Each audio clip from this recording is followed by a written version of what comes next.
wrote 350 fan fiction stories about Westlife. Westlife fan fic. Westlife is so many. It was all I did for like 2 years, 3 years maybe. But they were all the same. It was all the same.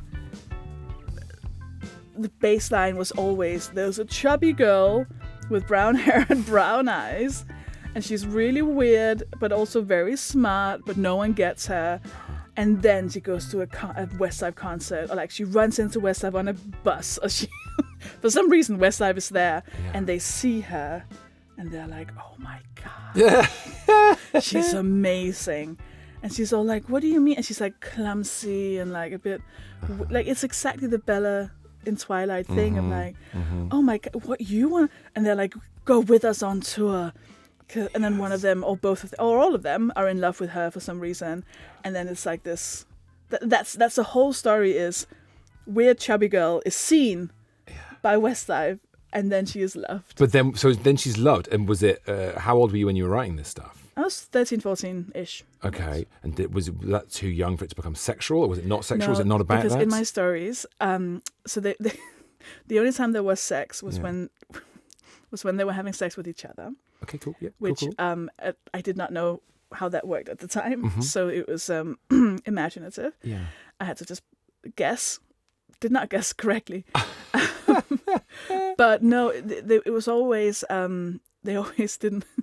It would always say something like, Mark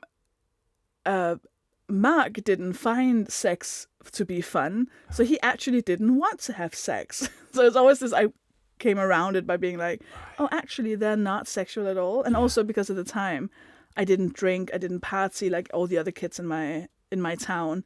So the Westlife also never partied in the stories. They were also like, oh, we hate it when people do drugs and drink alcohol. We just want to sit on the sofa with my girlfriend. yes. Oh my god, I love it. And how many of these did you write? 350. Wow. Do you still have them all? I have a lot of them. But I posted them on the westlife.com message board. Oh, so you put them up on there? Yes, had of a lot course. of followers. I've forgotten my logins for it, but yeah, I spent a lot of time on it. So you'd post them up there, because that's the whole thing about fanfic, which should frankly be called fanfuck, because that seems to be all that happens in it. Because there's no, because they were not into it. But they were not into it. Good point. Well made. But they would. So you were already looking for an audience then. You were finding an audience? Yeah. Weirdly, I was. I didn't think of it that way at the time. Yeah. But like, I would read others' like I made friends through it as well. Yeah. I would read their fan fiction. They would read mine. Did you meet them in real life? Did you make proper friends you met in real life? Really? Westlife conventions or what? How does it work? Oh, you mean the fans? Yeah, I thought you met Westlife. Oh, both. Hang on. Have you met Westlife? Both. Tell me that. Oh, first of all, okay. obviously, tell me about meeting Westlife. Okay, so I became. I'm quite intense as a person, so I would call. Yeah, because this was before email. Maybe we just got email. Call, email, send letters to every single newspaper, radio show, TV show, any kind of magazine, teen magazine. I would pitch myself and I'd be like, listen, you know what's in right now? Boy bands. Do you know what people really want to see? Fans meeting boy bands. Clever. Guess what? Clever. Here's a fan. But that can really backfire if they're like Blue are here.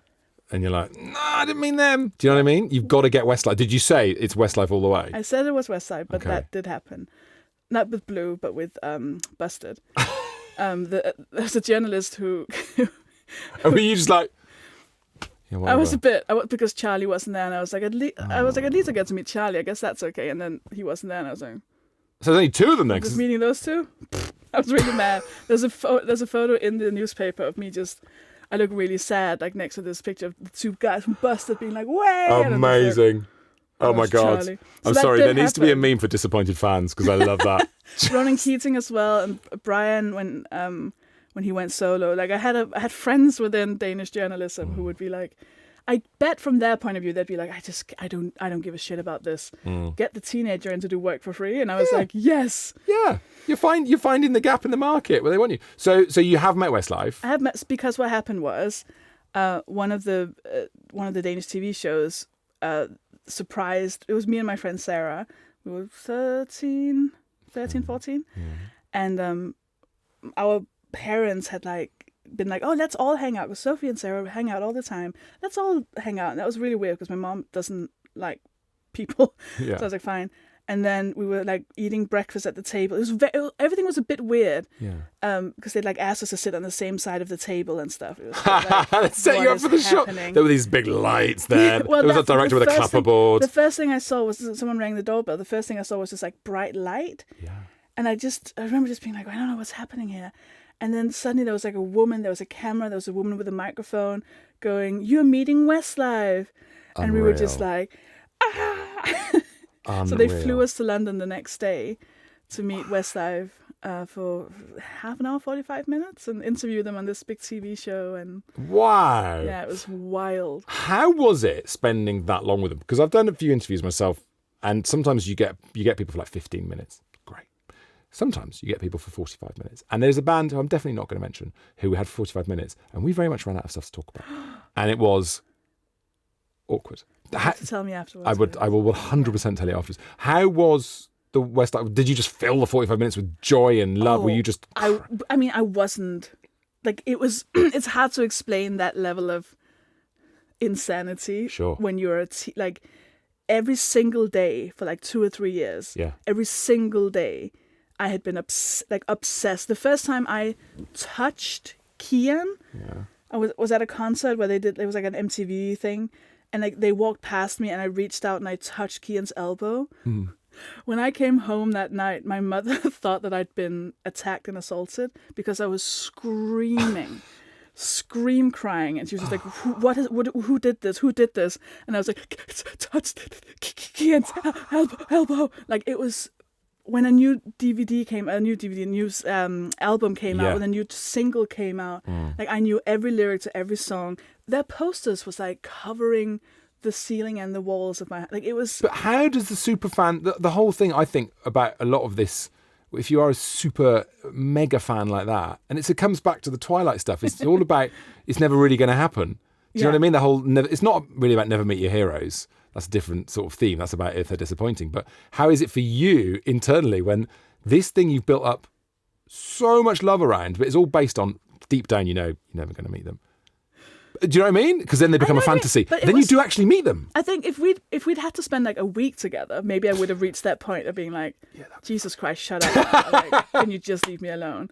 But 45 minutes is nothing. Oh, nothing. And we ended up sitting on their laps for like a promo video. That's weird. So after we'd had the interview, they were like this like producer was like, all right, we need to get moving. There's other people that come, you know. Yeah. And they were like, oh, we need a promo shot. You need to like all be in the same screen. And like they couldn't get that from the angle. Yeah. So they're like, if you just just sit on their laps and then we'll do this. And I was like, my friend like immediately just on mark, just like sultrily just like attacking him. And I was like looking at Brian McFadden and I was like, excuse me.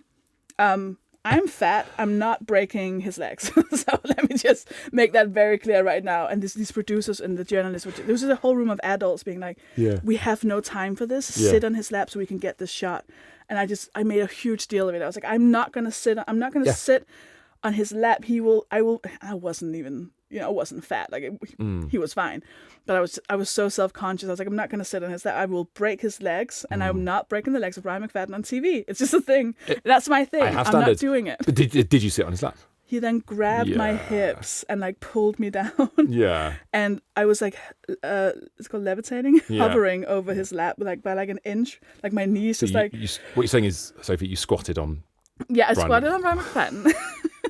Until he was like, it's okay. He was like, it's okay. It's okay. And then I like sat all the way down. And then we did and then he started jumping his legs to make fun of me. Oh, bless him. Yeah. That's lovely. It was a huge moment. So it was a good... And did you, after that had happened, did your Westlife obsession continue or did it feel... Okay. Worse than ever. Worse than ever. I think for every single day for like a year, we would talk...